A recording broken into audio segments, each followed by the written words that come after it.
Hi, and welcome. You're listening to the X22 Report. My name is Dave, and this is episode 1105B, and today's date is October 19th, 2016, and the title of the episode is The Next Event is Building and Ready to Explode Like a Volcano.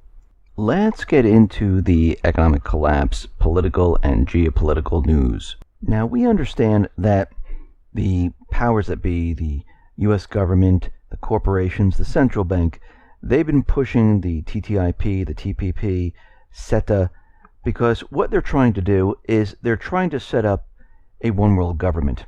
And they're going to try to do this through the ISDS, which is the Investor State Dispute Settlement court system, which overrides the government court system, overrides the governments.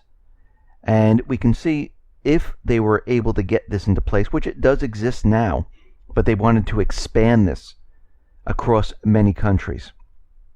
And the people around the world, and we can see this is the start of people getting together, putting aside their differences, and looking at the common enemy and saying, you know something, we need to stop this. Because over the weekend, there were thousands of protesters across multiple countries condemning the impending trade deals, which governments, corporations, central bankers are trying to push. Remember, they kept it a secret.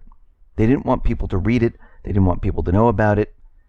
And we see right now the mainstream media, they're not even covering the protests and how the people do not want the TTIP, the TPP, CETA. And the protests, well, they stretch from Paris to Warsaw. And people were out there demonstrating, saying that we don't want any of these trade deals.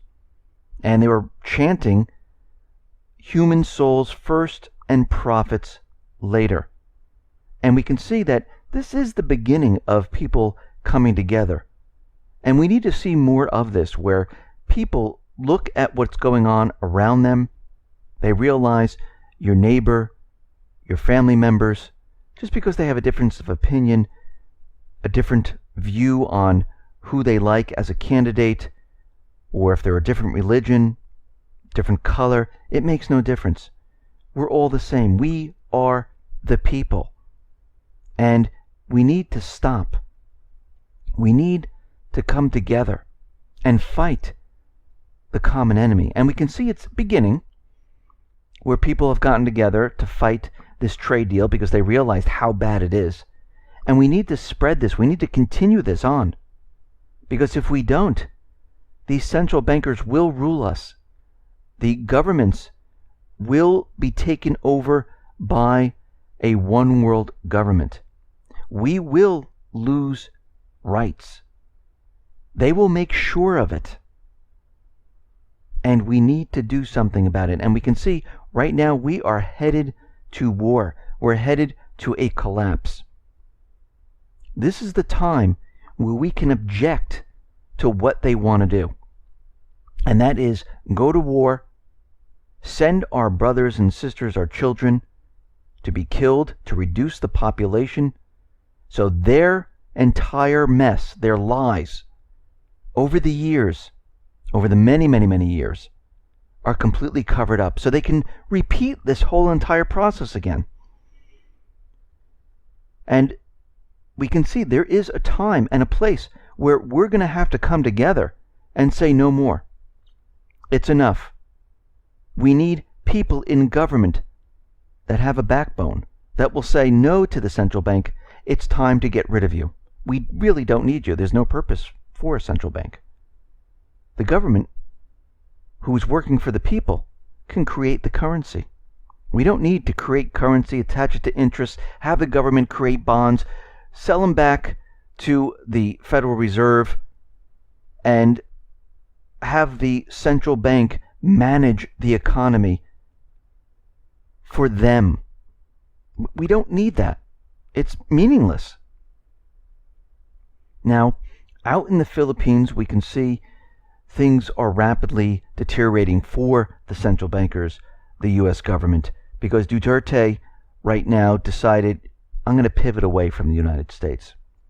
And he signed on to China's New Silk Road. And this signals a start of a bilateral friendship between the two countries. And this will activate trade between the Philippines and other Silk Road member countries. And this will expand to other countries around the South China Sea. Now, what's very interesting about this, because remember, the United States government central bankers have been making a very big deal about the South China Sea and the right to free navigation, which, by the way, the United States never signed, never ratified. So I don't even know why they're out there telling everyone they have the right to free navigation, because they never signed it. But anyhow, China and the Philippines, they decided to sit down with each other. The Philippine leader, Duterte, and the president of China. And China said, you know something? Let's just talk about the South China Sea.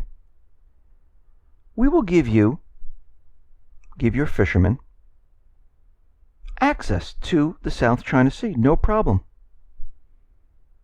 And you'll be able to sail your ships in this area. We don't have a problem with it.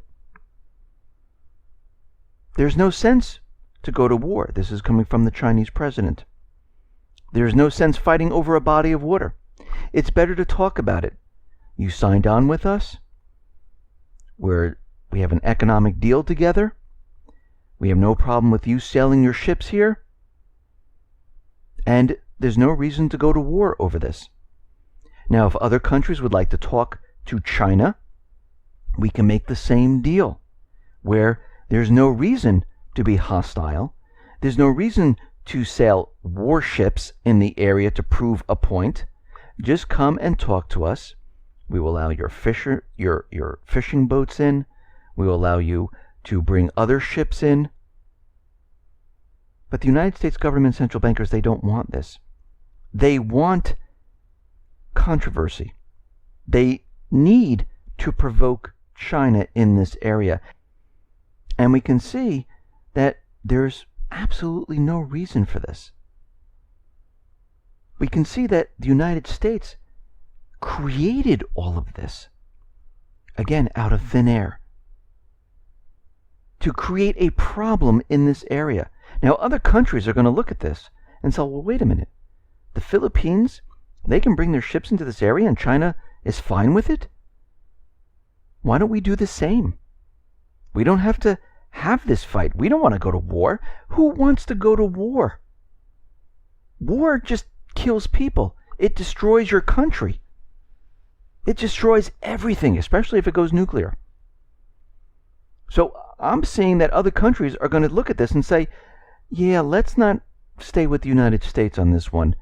Let's do what the Philippines are doing. And now the United States government central bankers, they're not going to like this. And I would expect something to happen very shortly in this area.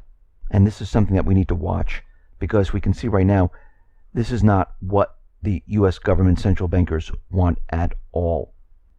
Now, as we mentioned yesterday, we have the Normandy 4 talks going on today. We have all the leaders, Hollande, Merkel, Putin, Poroshenko, all together talking about the Minsk agreements. And right now, Russia is looking at the situation, saying it does not see any hope with the Minsk agreements.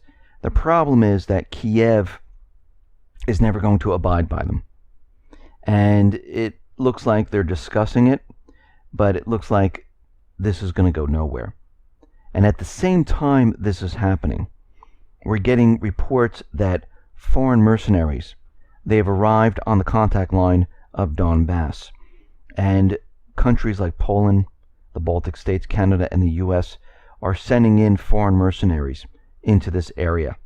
They're setting up training camps right in this area. And they're arriving with U.S.-made assault rifles, off-road vehicles, infantry combat vehicles, armored fighting vehicles. And we can see right now the United States government central bankers, they don't want ceasefire. They do not want peace. They want what they paid for. They paid for a coup d'etat. It cost them $5 billion to oust the elected president in Ukraine. They didn't get Crimea. They didn't get the southeastern section. And they're getting ready to take it back. And this is something that we need to watch. We see out in North Korea, Defense Secretary Ash Carter is out there screaming and yelling and warning the United States and its allies that don't worry, if North Korea fires a nuclear missile, the U.S. will respond. We will respond with an overwhelming U.S. response.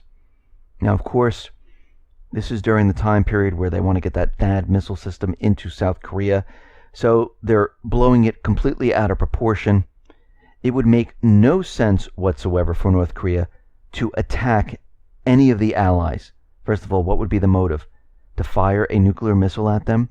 If they do that, think about the number of nuclear weapons that would be fired back at North Korea. North Korea would not exist anymore.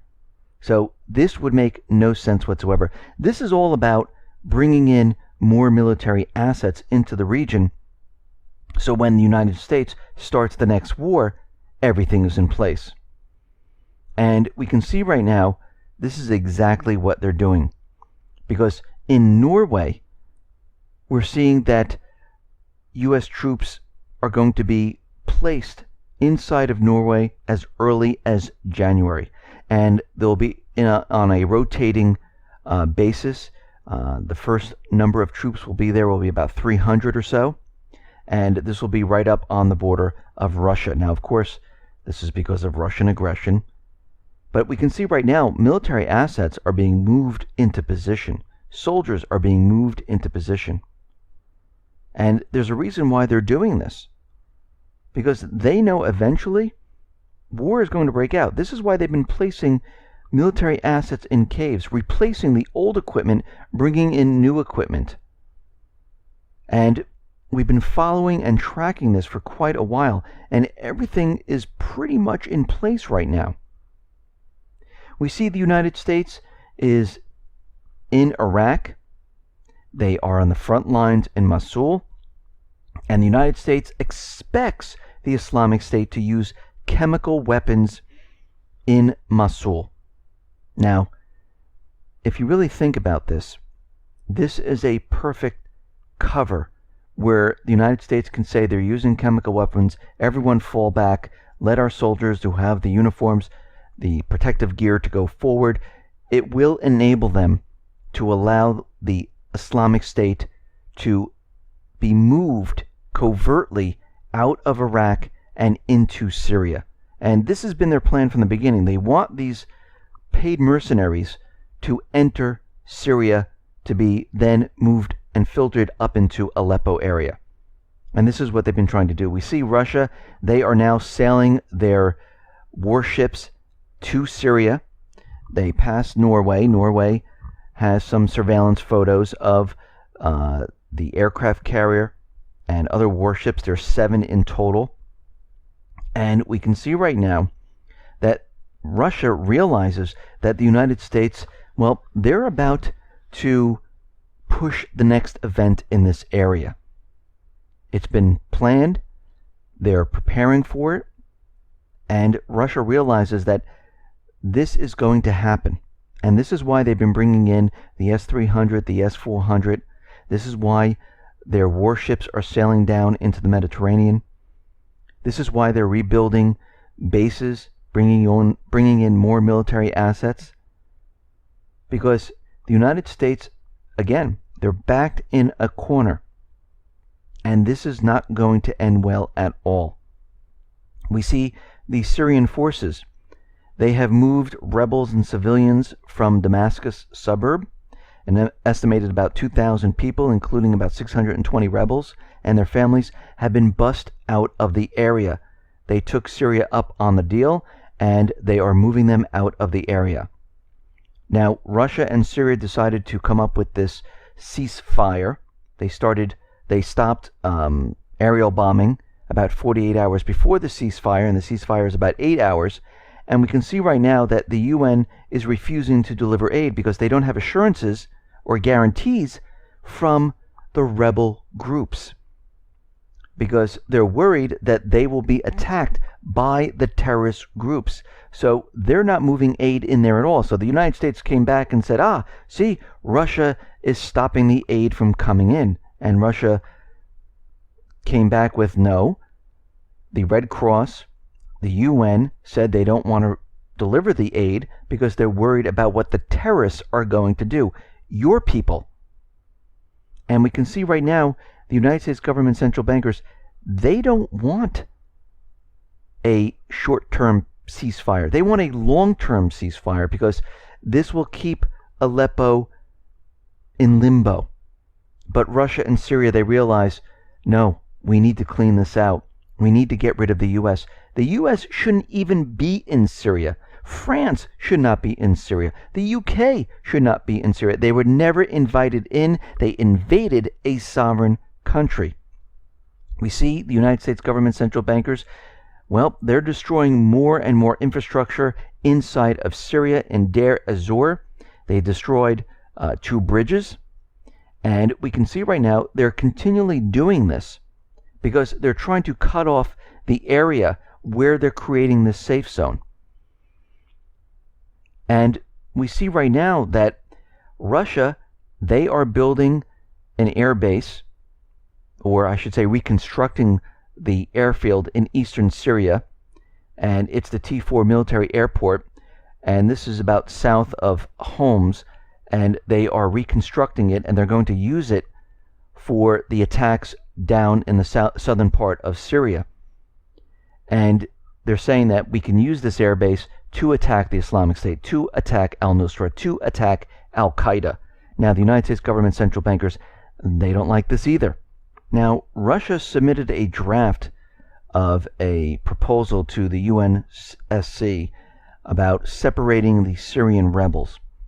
Now, very interestingly, and no one should be really surprised about this, the United Kingdom, the United States, France, Ukraine blocked Russia's draft supporting the 8-hour humanitarian pause in Aleppo and the separation of Syrian rebels and terrorists. So this is perfect evidence right now, once again, that the United States government and the coalition forces back the terrorist groups. They've been putting this off and off and off for a very long time because there is no difference between the moderate rebels and the terrorist groups. They're one and the same. And we just got confirmation once again. We're getting confirmation that the Ecuadorian government, well, they were pressured by the United States. Now, Ecuador is saying we weren't. We decided to cut the internet connection for Julian Assange because it was a sovereign decision. What do they care? They shouldn't care. And really, if you cut the internet there, do you think that's the only place they're getting the information? No, they have access hubs all around the world. So this really didn't do anything. But we can see from this, the United States government, they were trying to stop it. They didn't want this information out there. And that tells you something right off the bat. Now, Russia, they have created a closed internet system for classified data exchange. It's just like the internet, but the only way to access it is through a Russian computer operating system. They will not use Windows. They will not use Apple. They created their own operating system, and that operating system has access to this closed internet system. So once we get into the world of cyber attacking, this is a closed off system where the U.S. most likely won't be able to hit unless they get someone inside to do something. Now, very interestingly, we see the United States has made an arrest, and they're saying we found the Russian hacker who was hitting the election system, who was hitting the DNC, and the arrest was made on October 5th, but they waited until today to make the announcement. You know, the day they're going to have the debates. Now, this looks like it was orchestrated. It was tactically delayed on purpose. And most likely, this hacker had nothing to do whatsoever with the DNC hack and the election hack. Because as we know, United States government central bankers have never shown any proof. They only say allegedly, might have. And this looks like this is another stunt. And of course, as time will certainly show us, that this person most likely had nothing to do with it whatsoever. Now, we understand Obama came out and said the CIA is preparing to cyber attack Russia. Now, many people are thinking, well, why would he announce this? Why would he tell Russia they're going to do this? This wasn't for Russia. This was for the American people. And it doesn't mean they're going to do it right this second. They're conditioning the American people to understand that Russia did something and the United States is going to retaliate. But they're going to retaliate if they need to. And how do we know if they need to? It all depends on how the elections are going. And this is what they've been working on. It's conditioning the American people. Because if these elections are in favor of Trump, we can see they can use a cyber attack, point the finger at Russia and say, now we need to retaliate. Because at this point, they don't care. They didn't get their person in there. They're going to start a war. And it doesn't matter if Russia knows or doesn't know. This was preconditioned to let the American people know this is what's going to happen. And we can see there are many different events that would trigger a state of emergency, martial law in the United States. And we can see with the elections coming up, we have many different things that they can use. And we've been talking about them for quite a while. An economic meltdown, state of emergency, postpone the elections. We were cyber attacked. That's number 2, cyber attacked. They can use it. Or maybe a physical event. Martin Armstrong came up with, they bring in Hillary. The Electoral College says, we don't care what the people say. We don't care what the popular vote says. We don't care what the spread is. We say it's going to be Hillary. They have agent provocateurs around the country. And if you haven't seen the video from the documentary from Project Veritas, I have it on the X22 report. They went undercover into the camp of Hillary. And I'm not for Hillary. I'm not for Trump. I just want someone in there that's going to work for the people, that's going to get rid of the central bank. And these two candidates, I don't believe they're even looking at it. I mean, I know one is not completely. But you can see how dirty these elections are, how manipulated the elections are. And this is what they're nervous about. They're nervous that all of this is going to come out into the open, and they can't let this happen. And they don't want the person they can't control. So they're going to have to do something. And any of these things that we just mentioned could trigger a postponement of the election. I mean, there could be a black swan. Something that just came out of left field, right field, they didn't expect. They'll just use it to their advantage. We know that Obama signed the executive order about preparing for a space weather event. This could be a simulated space weather event where they explode an EMP above the Earth, and it affects parts of the country. Would we know it was a nuclear weapon exploded? Most likely not. They can cover it up. They can tell us, no, it was a space weather event. They have control of the information. Yes, there'd be information coming out, people proving them otherwise, but they still have control of the corporate media. And of course, nuclear war, that would definitely shut everything down. So we're looking at all of these type of scenarios, and we're going to have to watch how this plays out, because we can see that most likely one of these is going to happen. Because we know the elite, the central bankers, the people hiding behind the curtain, they like to keep their power, and they'll do anything they possibly can to keep it. Listen, everyone, thanks a lot for listening. Be well, be safe, and especially be prepared. Thanks a lot.